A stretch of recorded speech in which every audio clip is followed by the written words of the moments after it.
Welcome to Kali twisted stories part 46। जय माँ काली जय माँ तारा, आप सबका भला। ये रात कोई नॉर्मल रात नहीं थी। अक्सर सोनू भाई आल्हा और उदल की कहानियाँ और उनके माता की समर्पण की लगातार फॉलो कर रहे थे। मैया देवी शारदा माता अर्थात माता काली का सिद्ध पीठ है और कहते हैं आज भी उदल देव माता की पूजा सबसे पहले किया करते हैं। जब भी मंदिर के किवाड़ खुलते हैं वहाँ फूल और जल चढ़ा हुआ मिलता है। जितने लोग उतनी बातें। सोनू भाई अपनी आध्यात्मिक जर्नी में हर एक शक्तिपीठ के बारे में पढ़ते और अपने रहस्यमय गुरु से मार्गदर्शन लेते रहते थे। मामले की पड़ताल करने के लिए उन्होंने और उनके मुंह बोले भाई सोनू ने मामले की सच्चाई जानने की सोची और देवी माँ की कृपा से उन्हें बुलावा भी आ गया। 3 दिन का प्रोग्राम बनाकर दोनों भाई मैहर के लिए रवाना हो गए। 3 घंटे की तूफानी ड्राइव के बाद दोनों मैहर पहुंच गए। सोनू ने सोनू भाई से पूछा आखिर प्रोग्राम क्या है। सोनू भाई बोले प्रोग्राम बहुत सीधा है।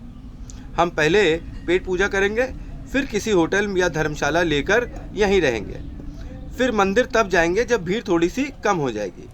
माता और उदल देव दोनों के मंदिर चलेंगे ना भैया।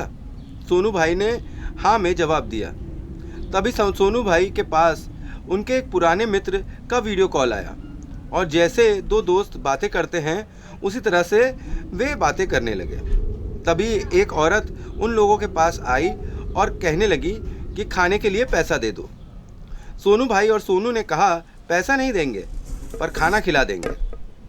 सोनू भाई की ये पुरानी आदत थी, जब कभी कोई खाना मांगता तो खिला देते पर पैसा नहीं देते।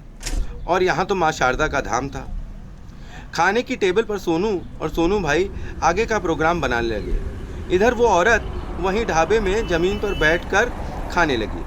सोनू और सोनू भाई खाना खाते खाते फ़ोन पर वीडियो कॉल पर अपने दोस्त से भी बात कर रहे थे। टेक्नोलॉजी आपको 2 की जगह 3 बना देती है। ऐसा पहली बार नहीं था।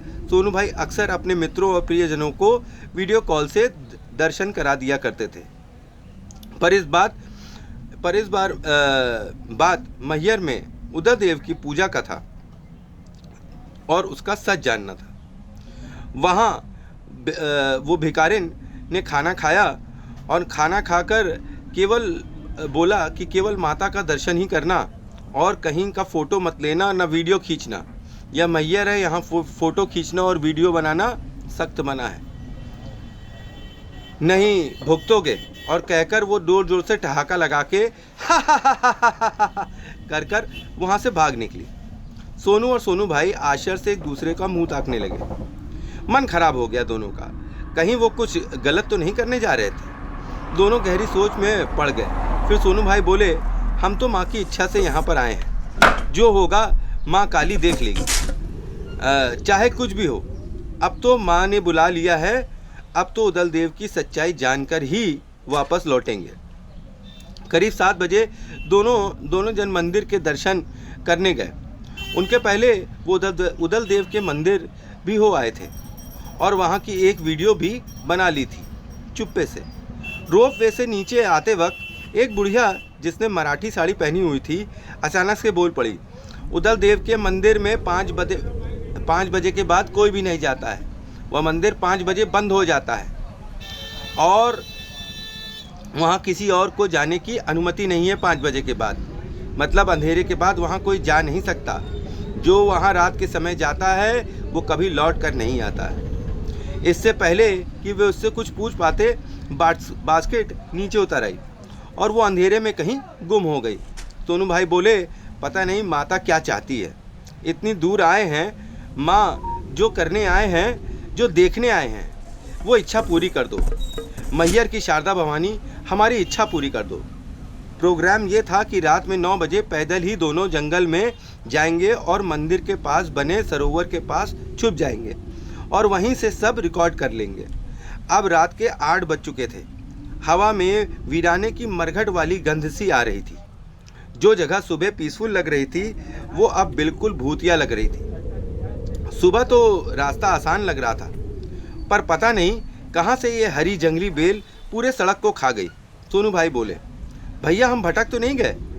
मैंने सुना है कि रात में शेर, भालू, चीता सब निकल कर आते हैं। हमें वापस लौट जाना चाहिए। माता काली ने हमें कई वार्निंग दे दी है। सोनू भाई बोले, माता के रहते हमें कुछ नहीं होगा। हालांकि उनका दिल भी तेजी से धड़क रहा था। काला काला घना मौन अंधेरा शमशान से भी भयानक लग रहा था। टॉर्च की रोशनी में दोनों आगे बढ़ रहे थे, पर रास्ता था कि ख़त्म ही नहीं होने का नाम ही नहीं ले रहा था। 3 घंटे हो चुके थे, पर उदल देव का वो मंदिर जो सुबह 20 मिनट में आ गया था, रात में नज़र ही नहीं आ रहा था। सोनू 4 घंटे चलने के पश्चात थक कर वहीं ज़मीन पर बैठ गया। 12 बजने वाले थे। ये क्या भ्रम है? हम मंदिर क्यों नहीं पहुंच पा रहे हैं? हम गोल गोल घूम रहे हैं। सोनू भाई बोले, हम लोग रात यहीं रुक जाते हैं, सुबह होगी तो रास्ता समझ में आएगा। दोनों एक पेड़ की आड़ लेकर वहीं बैठ गए। रात के 2 बज रहे होंगे। पूरे वातावरण में गेंदे की फूल की महक आने लगी। जंगल में घोड़ों की टापों की आवाज़ सी आने लगी, जैसे असंख्य घोड़े एक साथ मार्च कर रहे हों। सोनू भाई ने अपना मोबाइल निकाल लिया और बैक कमेंट्री करके अंधेरे में ही रिकॉर्डिंग करने लगे। दूर कहीं से कई लोग जयकारा लगा रहे थे। महोबा के पंचवीरों की जय, माता शारदा की जय। ऐसा लगा मानो कोई पुराने समय की सेना मार्च कर रही है। सोनू भाई लगातार रिकॉर्डिंग कर रहे थे और माता काली का बीज मंत्र का जाप कर रहे थे। ओम क्रीम कालिकाय नमः, ओम क्रीम कालिकाय नमः, ओम क्रीम कालिकाय नमः, ओम क्रीम कालिकाय नमः, ओम क्रीम कालिकाय नमः, ओम क्रीम कालिकाय नमः। तभी आवाज़ आई, सबकी आंखें नीचे। माता के परम भक्त उदल देव सबसे पहले माँ शारदा के दर्शन पूजन करेंगे।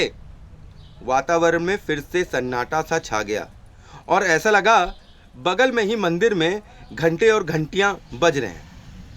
तभी एक तेज प्रकाश सोनू और सोनू भाई के सामने से निकला।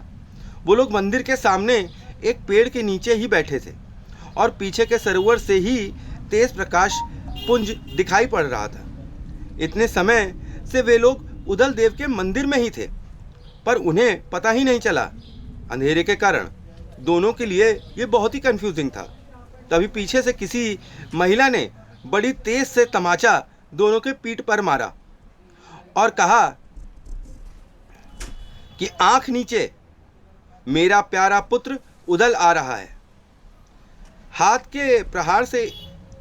का प्रहार इतना तेज था कि दोनों वहीं गिर पड़े और मूर्छित हो गए और उनका मोबाइल वहीं ज़मीन पर गिर पड़ा। दूसरे दिन सुबह दोनों की आंख माता के मंदिर की घंटियों और वहाँ की आरती की आवाज़ से खुलती है। दोनों एक दूसरे को देखते हैं और ज़मीन में पड़े अपने मोबाइल को उठाकर वहाँ से सिर पर पैर रखकर भाग निकलते हैं। जब वे अपने होटल पर आए तो उन्होंने चैन की सांस ली। सोनू बोला, वो क्या था भैया, हमारे साथ रात में क्या हुआ? सोनू भाई ने बिना कुछ बोले मोबाइल की रिकॉर्डिंग खोली तो उन्हें काले घने अंधेरे के अलावा कुछ भी न मिला। तीसरे दिन सोनू भाई और सोनू मैयर से निकल ही रहे थे कि एक 6 फीट का पहलवान जैसा दिखने वाला आदमी सफ़ेद धोती कुर्ता पहने और माथे पर लाल तिलक लगाए उनकी गाड़ी के पास आया और बोला, ये लो माँ का प्रसाद। मेरे मंदिर आए और प्रसाद भी नहीं लिया। सोनू भाई कुछ कहते सुनते कि वो निकल गया और उसने प्रसाद में एक चुनरी, एक इलायची दाने का पैकेट और माता शारदा की एक फ़ोटो जो कि फ्रेम की हुई थी गाड़ी में ड्राइविंग सीट के पास वाले शीशे से अंदर डाल दी और चलता बना। सोनू भाई अभी इस घटना से उभर भी ना पाए थे कि एक औरत जिसने सफ़ेद साड़ी पहनी थी, बाल घुटनों तक थे और उसकी साड़ी का पल्लू लाल था, मतलब रेड बॉर्डर की साड़ी थी, 30 से 35 वर्ष की होगी, पीछे से आती है और सोनू भाई के ड्राइविंग सीट की खिड़की को खटखटाती है। सोनू भाई खिड़की खोलते हैं तो वो महिला उनसे पूछती है, उदल देव का मंदिर कहाँ है और कहाँ पड़ेगा? बेटा मुझे ले चलोगे क्या? तो कैसी लगी कहानी? आई होप अच्छी लगी।